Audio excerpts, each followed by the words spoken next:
క్రీస్తునాథుని యందు మిక్కిలి ప్రియ సహోదరి సహోదరులారా, తపస్కాల 3వ ఆదివార వాక్యోపదేశానికి మీ అందరికీ స్వాగతం. ప్రియ సహోదరి సహోదరులారా, తపస్సు కాలము లేదా పాస్కాయత్త కాలము అనేది మన తల్లి తిరుసభ తన బిడ్డలకు ప్రసాదించిన ఒక అద్భుతమైన అనుగ్రహకాల సమయం. పాపపు మాలిన్యముతో ఉన్న మనం పవిత్రత వైపు అడుగులు వేయడానికి ఇది ఒక సువర్ణావకాశం. మన చెడు అలవాట్లను విడనాడి ఆధ్యాత్మిక క్రమశిక్షణతో దేవునికి దగ్గరవడమే ఈ కాలం యొక్క ముఖ్య ఉద్దేశం. ఈరోజు తిరుసభ మనకు అందిస్తున్న ప్రధాన సందేశం క్రీస్తే మన ఆత్మల దాహాన్ని తీర్చే జీవజలం. ప్రియ సహోదరి సహోదరులారా, ఈనాటి మొదటి పట్టణంలో ఇజ్రాయేలు ప్రజలు అరణ్యములో నీరు లేక మోషేపై దేవునిపై తిరుగుబాటు చేస్తున్నారు. ఇజ్రాయేలు ప్రజలు దేవుణ్ణి పరీక్షకు గురి చేస్తున్నారు. అద్భుత రీతిన బానిసత్వము నుండి విముక్తి చేసిన దేవుని మీదనే అపనమ్మకముతో అవిశ్వాసముతో వారు తిరుగుబాటు చేస్తున్నారు. మోషేను దూషిస్తూ ఉన్నారు. ఈనాటి భక్తి కీర్తనలో మనం వింటున్నట్లుగా, మెరీభా చెంత మీ పితరుల వలె, నాడు ఎడారిలో మస్సా చెంత మీ పితరుల వలె మీరును హృదయమును కఠినము చేసుకోవలదు. నేను చేసిన కార్యమును చూపిన పిదప కూడా మీ పితరులు నన్నచ్చట శోధించి పరీక్షకు గురి చేసిరి అని చెప్పిన విధంగా ఇజ్రాయేలు ప్రజలు దేవుని అద్భుతాలను కల్లారా చూసినను వారి హృదయాలను కఠినం చేసుకున్నారు. ప్రభువు మన మధ్య ఉన్నాడా లేదా అని పరీక్షించారు. ప్రియ సహోదరి సహోదరులారా, ఇదిగో దేవుడు మనలను ఈరోజు ప్రశ్నిస్తూ ఉన్నాడు. మనము ఎన్ని సందర్భాలలో మన అనుదిన జీవితంలో మన హృదయాలను కఠినము చేసుకొని దేవునికి వ్యతిరేకంగా తిరుగుబాటు చేస్తూ ఉన్నాం. మన జీవితాల్లో కష్టాలు ఎదురైనప్పుడు దేవుడు మనతో లేడని ఫిర్యాదు చేస్తూ ఉంటాం. ఎన్ని మేళ్ళు పొందినా ఒక్క చిన్న కొరత రాగానే దేవునిపై తిరుగుబాటు చేస్తూ ఉంటాం. మన హృదయం ఎంతవరకు కఠినంగా ఉందో ఈరోజు ఆలోచించుకుందాం. ఇజ్రాయేలీలు తమ ముందున్న వాగ్దత్త భూమి అనే గొప్ప లక్ష్యాన్ని మర్చిపోయి నీటి కొరత అనే తాత్కాలిక సమస్యను భూతద్దంలో చూస్తూ ఉన్నారు. స్వేచ్ఛ కంటే బానిసత్వమే మేలని భావించేంతగా వారి విచక్షణ మందగించిపోయింది. అయితే వీటన్నిటికీ సమాధానంగా బలహీనులైన ఇజ్రాయేలీల అవిశ్వాసమును తొలగించుటకై దేవుడు ఒక రాతి నుండి వారికి జలమును ప్రసాదించి ఉన్నారు. నిర్గమకాండము 17వ అధ్యాయము 6వ వచనం. ప్రియ సహోదరి సహోదరులారా, ఈ లోక జీవితంలో మన అవసరతలు మనకు ప్రధానమే. ఏదో ఒక విధంగా మన అవసరతలను తీర్చుకోవటానికి మనం ఎప్పుడూ ప్రాకులాడుతూనే ఉంటాం. మన అవసరత తీరే వరకు ప్రయత్నిస్తూనే ఉంటాం. మన అవసరతల కొరకు పోరాడడం మంచిదే, కానీ ఎదురు తిరగడం మంచిది కాదు. ఇజ్రాయేలు ప్రజలు నీళ్లు లేక దప్పికచే అల్లాడిపోతున్నప్పుడు మోషేపై నేరాన్ని మోపారు. మోషేను నిందించారు. ఐగుప్తు దేశము నుండి మా మేల తోడుకొని వచ్చితివి, మమ్ములను చంపుటక ఇక్కడ మేమును మా పిల్లలను పశువులను దప్పికచే చచ్చిపోవాలా అని ప్రశ్నించి మోషేపై ఎగబడిపోయారు. మోషే కూడా రాళ్లతో కొట్టి చంపుదురేమో అని తలంచాడు. అప్పుడు మోషే ప్రభువైన యావే దేవునికి మొరపెట్టుకున్నాడు. ఇజ్రాయేలు ప్రజలు మోషే మధ్య పరిస్థితి నుండి మనం ఏమర్థం చేసుకోవాలి, ఏమి నేర్చుకోవాలి? ప్రియ సహోదరి సహోదరులారా, మన జీవితాలలో కూడా ఇలాంటి పరిస్థితులు ఎన్నో ప్రతిరోజు ఎదురవుతూనే ఉంటాయి. మనకు మేలు చేసేవారినే మనం ప్రశ్నిస్తూ ఉంటాం. ఒక్కసారి విశ్వాసం ఉంచిన తర్వాత విశ్వాసంలో వెనుకకు తిరిగి మనం చూడకూడదు. ఇజ్రాయేలు ప్రజలు దేవుని నమ్మారు. వారిని నడిపించే నాయకుడైన మోషే యందు నమ్మకం కలిగి ఉన్నారు. అయినప్పటికీ నీటి కొరత అనే చిన్న సమస్య వచ్చినప్పుడు వారికి కోపం వచ్చింది. నోటికి ఇష్టం వచ్చినట్లుగా మాట్లాడారు. మమ్ము చంపటానికా తీసుకుని వచ్చింది అని కూడా అన్నారు. మనం కూడా మన జీవితాలలో ఈ విధంగానే ప్రవర్తిస్తూ ఉంటాం. చిన్న కష్టం రాగానే దేవుణ్ణి ప్రశ్నించి నిందించి ఆయనపై అలిగి ఆయన కోపం తెప్పించే విధంగా మన ప్రవర్తన ఒక్కొక్కసారి ఉంటుంది. ప్రియ సహోదరి సహోదరులారా, ఈ మొదటి పట్టణం ద్వారా మనము సాటివారిపై తిరగబడే తత్వం, సహాయం చేసిన వారికే ప్రమాదాన్ని తెచ్చే మనస్తత్వం, వెన్నుపోటు పొడిచే మనస్తత్వం మనలో నుండి తీసివేయాలి. మనం విశ్వసించేది నిజమని ముందు మనం నమ్మాలి. మనకు ఈ జీవితాన్ని ఇచ్చినటువంటి దేవుడు తప్పనిసరిగా మన చివరి ఊపిరి శ్వాస వరకు మనల్ని రక్షిస్తూనే ఉంటాడు, కాపాడుతూనే ఉంటాడు అని మనం దృఢంగా విశ్వసించుదాం. దేవుడు ఎప్పుడు కూడా మన మేలునే కోరుకుంటారు. అలాంటి ఒక గొప్ప విశ్వాసాన్ని మనం కలిగి ఉండాలి. ఆ విధంగా మనము జీవించగలగాలి. చిన్న సమస్య వస్తే మనము చలించిపోవద్దు. దేవుడు నా సమస్యను పరిష్కరిస్తాడు అనే గట్టి విశ్వాసము దేవునిపై మనకు ఉండాలి.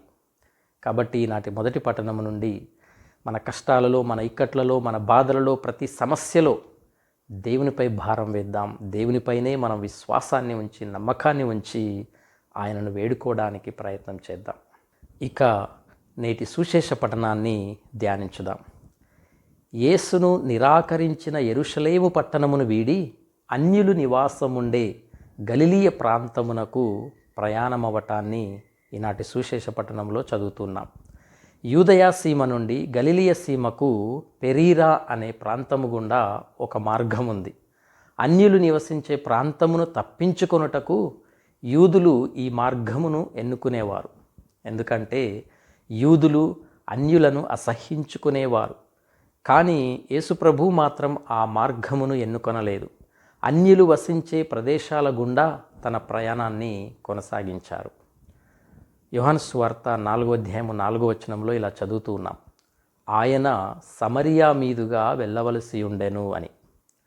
సమరియాలో జరిగిన సంఘటనలన్నీ కూడా యేసు జీవితం బాధతో కూడి మానవాళికి అంకితం చేయబడింది అని మనకి తెలియజేస్తూ ఉంది.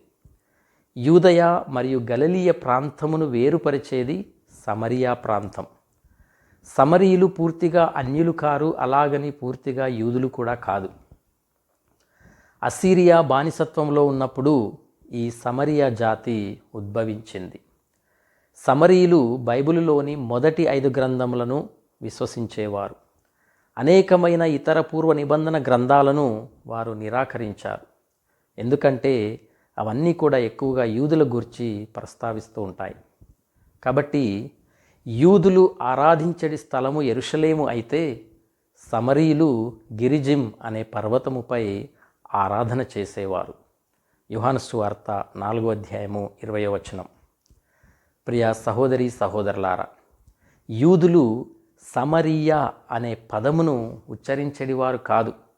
ఎందుకంటే సమరియాను కానీ సమరీయులను కానీ వారు ద్వేషించేవారు. ఎవరినైనా అవమానించాలని కానీ కించపరచాలని కానీ అనుకున్నప్పుడు వారిని సమరీయులు అని సంబోధించేవారు. అయితే ప్రియ సహోదరి సహోదరులారా, యేసుక్రీస్తు ప్రభువు మాత్రం ఎప్పుడూ కూడా సమరీయులను నిర్లక్ష్యం చేయలేదు. వారి నుండి దూరముగా పారిపోలేదు. వారిని ఎన్నడూ అవమానించలేదు, కించపరచలేదు. ఎందుకంటే ఆయన సర్వమానవాళి రక్షకుడు, దేవుని కుమారుడు. అందరిపై అనంతమైనటువంటి ప్రేమను ఆయన ఈ భూలోకంలో చూపించాడు. యేసు సమరియాలోని సికారు అను పట్టణమునకు వచ్చారు. అది యాకోబు తన కుమారుడగు యోసేపునకు ఇచ్చిన పొలము సమీపంలో ఉంది. అక్కడ యాకోబు బావి ఉంది. యేసు ప్రయాణపు బడలికచే ఆ బావి వద్ద కూర్చున్నారు. అది మధ్యాహ్నపు వేళ. ఆ సమయంలో ఒక సమరియ స్త్రీ నీటి కొరకు అక్కడికి వచ్చింది. యోహాను సువార్త 4వ అధ్యాయము 5వ వచనం నుండి 7వ వచనం వరకు. యేసు వెంటనే ఆమె హృదయాన్ని చవిచూశారు. యేసు ప్రయాణికపు బడలికచ్చే ఉన్నప్పటికీ ఆమెతో ఓపికగా మాట్లాడి తను ఎవరో తెలియజేసి దైవరాజ్యము గురించి ఆమెకు బోధించారు. ఆమె జీవితాన్ని చక్కబరిచారు.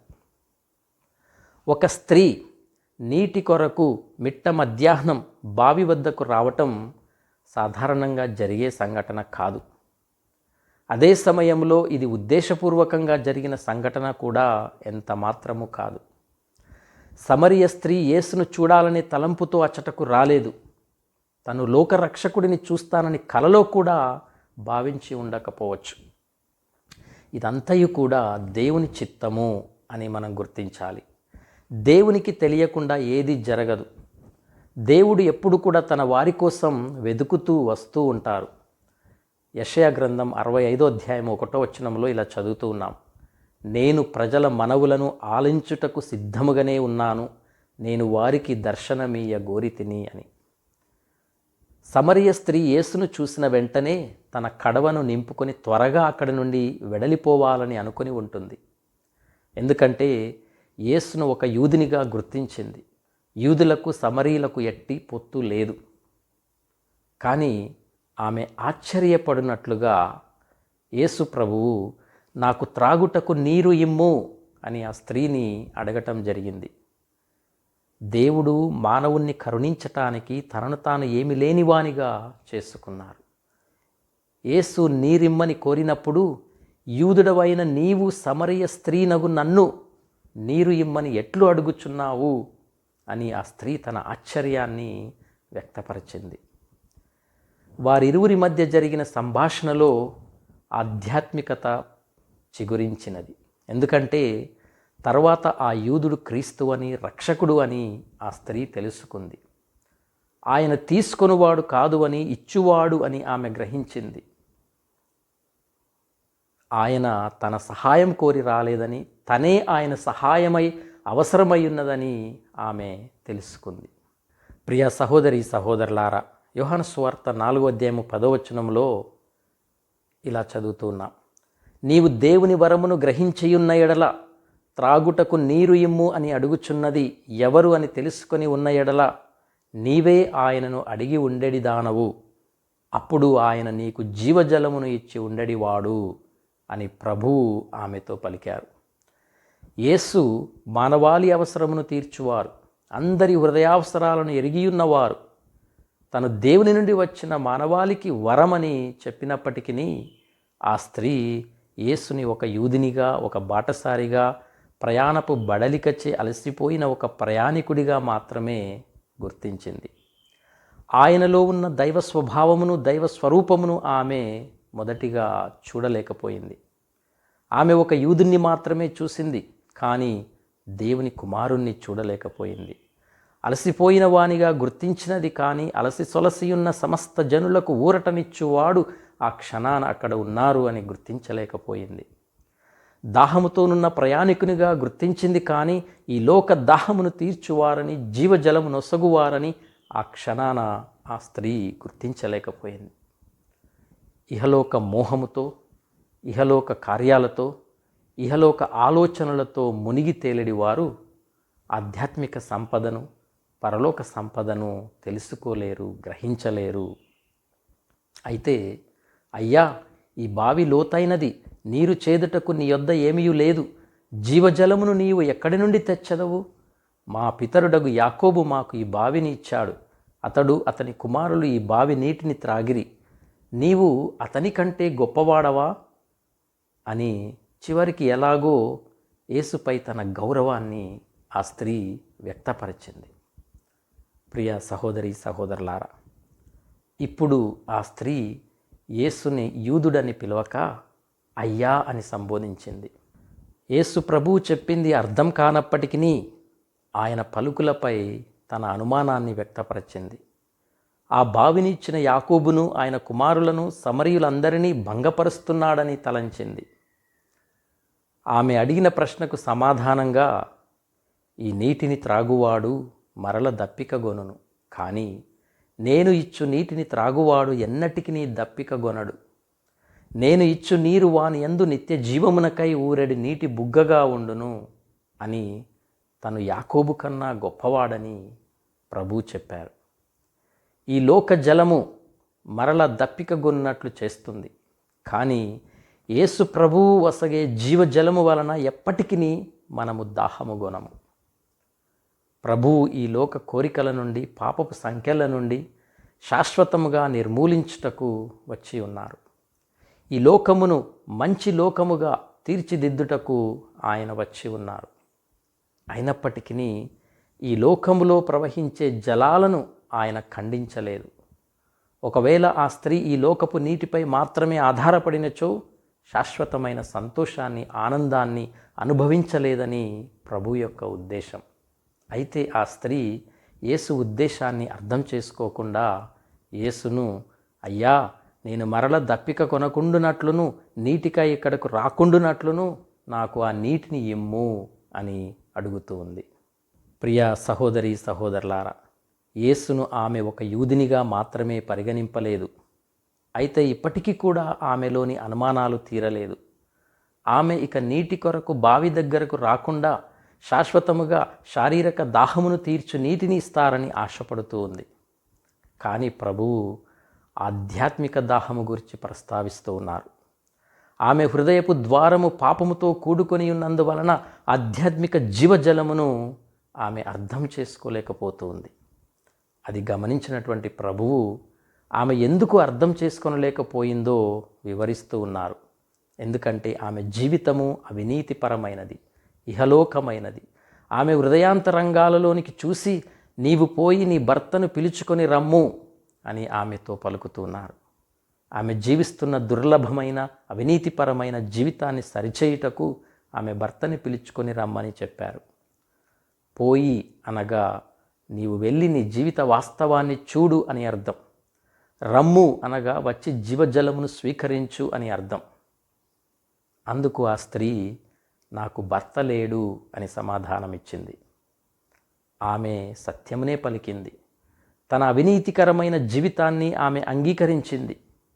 అంగీకరించిన మాత్రాన ఆమె జీవజలమును పొందలేకపోయింది. ఎందుకంటే జీవజలమును పొందుటకు జీవితం అనే బావిని లోతుగా త్రవ్వవలసి ఉంటుంది. తన హృదయపు లోతులోనే జీవజలమున్నదని ఆ స్త్రీ గ్రహించలేకపోయింది. ఆమె పాప జీవితము వలన చెడు తలంపు ఆలోచనల మూలముగా జీవజలమును పొందలేకపోతుంది. కాబట్టి జీవజలమును పొందుటకు వీటన్నిటినీ కూడా ఆ స్త్రీ త్రవ్వవలసి ఉంది. రక్షణ పొందబోవు ముందు పాపమును ఒప్పుకోవలసి ఉంటుంది. అప్పుడు ఆమెలో కలిగిన ఆవేదనని, తప్పు చేశాననే మనస్తాపాన్ని ప్రభు గమనించి, నాకు భర్త లేడు అని నీవు యథార్థముగా చెప్పితివి అని ప్రభు పలికారు. ఆమె నిజాయితీకి ప్రభు ఆమెను పొగిడారు. ఇతరులైతే ఆమెను విసుగుకొనేవారు, హేళన చేసేవారు. ప్రభువు యథార్థమే పలికితివని చెప్పి మరలా, నీకు 5 భర్తలుండిరి, ఇప్పుడు నీతో ఉన్నవాడు నీ భర్త కాడు అని చెప్పటం జరిగింది. యేసు ప్రభు ఎవరిని అడగకుండానే తన వ్యక్తిగత విషయాలను చెబుతున్నారని ఆ స్త్రీ భావించింది. తన ప్రవర్తనని, తన జీవితమును సూక్ష్మముగా పరిశీలిస్తున్నారని, తద్వారా తను పొందవలసిన వరము పొందనేమోనని తలంచింది. అయితే ఆ స్త్రీ ఏం చేసిందంటే ఆ సంభాషణను మార్చటానికి ప్రయత్నించింది. తన గురించి సంభాషణను మార్చటానికి, అయ్యా, నీవు ప్రవక్తవని నాకు తోచుచున్నది అని పలికింది. మొదటగా ప్రభువును యూదుడు అని, తర్వాత అయ్యా అని, ఇప్పుడు ప్రవక్త అని సంబోధిస్తూ ఉంది. తన జీవితం గురించి మాట్లాడడానికి ఇష్టం లేక ఆమె ఇలా సంభాషణను మారుస్తూ ఉంది. సంభాషణను మతముపైకి మరలుస్తూ ఉంది. మా పితరులు ఈ పర్వతము మీద ఆరాధించిరి, కానీ దేవుని ఆరాధించవలసిన స్థలము యెరూషలేములోనున్నదని మీ యూదులు చెప్పుచున్నారు. ఇక్కడ మతం పేరిట స్వల్పమైన విషయంపై తర్కించుటకు ఆ స్త్రీ ప్రయత్నిస్తూ ఉంది. యూదులు యెరూషలేములో ఆరాధించడివారు, సమరీలు గిరిజిం పర్వతంపై ఆరాధన చేసేవారు. దానికి సమాధానంగా స్త్రీ, నా మాట నమ్ము, సమయము ఆసన్నమగుచున్నది. మీరు ఈ పర్వతము మీద కానీ యెరూషలేములో కానీ తండ్రిని ఆరాధింపరు.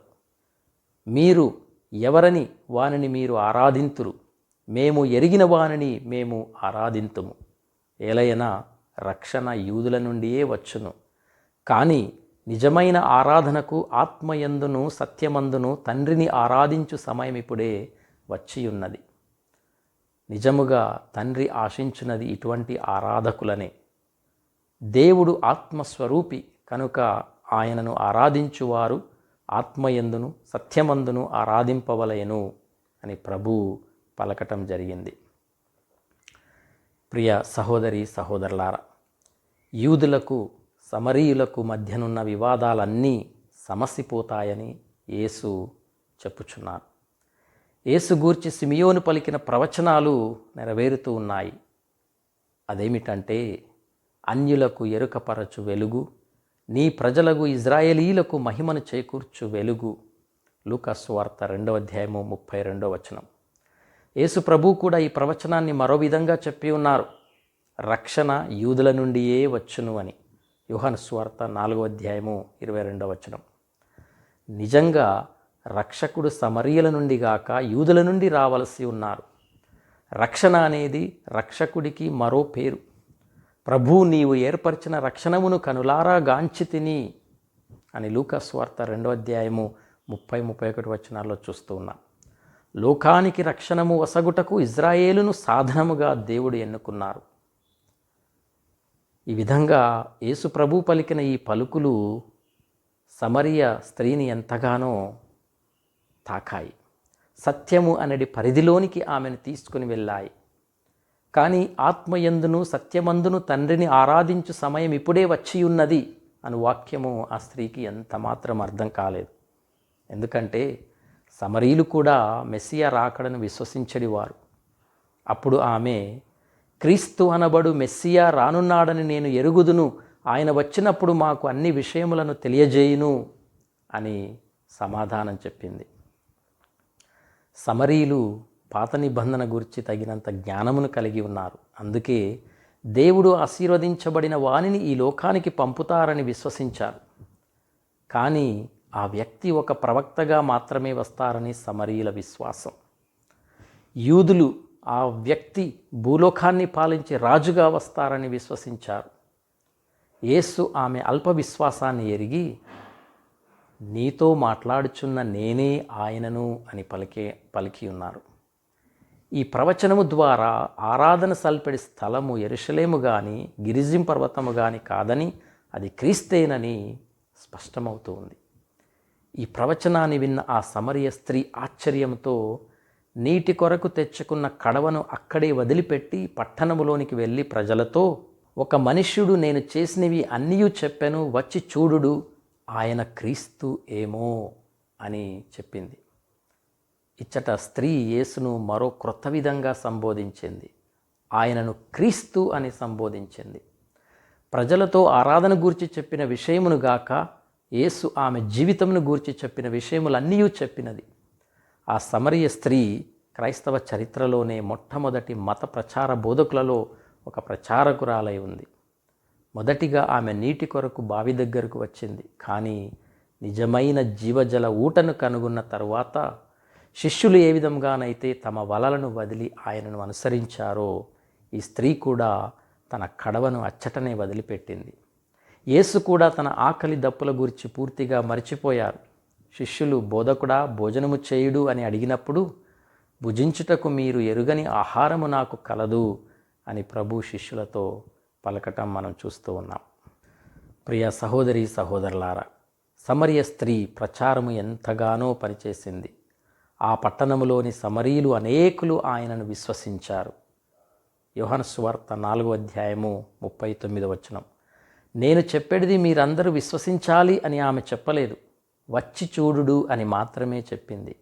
ఆమె చెప్పిన మాటలను బట్టి ఆమెలోని ఆతృతను, విశ్వాసాన్ని చూసిన అనేక మంది వారందరికీ కూడా నమ్మకం కలిగింది. కొన్ని గంటల తరువాత ఆ స్త్రీ మరల యేసు వద్దకు తిరిగి వచ్చింది. కానీ ఈసారి నీటి కొరకు రాలేదు, జీవజలము కొరకు రక్షణ పొందుటకు వచ్చింది. ఆ సమరయ వాసులు వచ్చి ఆయనను తమ యొద్ద ఉండుమని వేడుకొనగా ఆయన అచ్చట 2 రోజులు ఉన్నారు.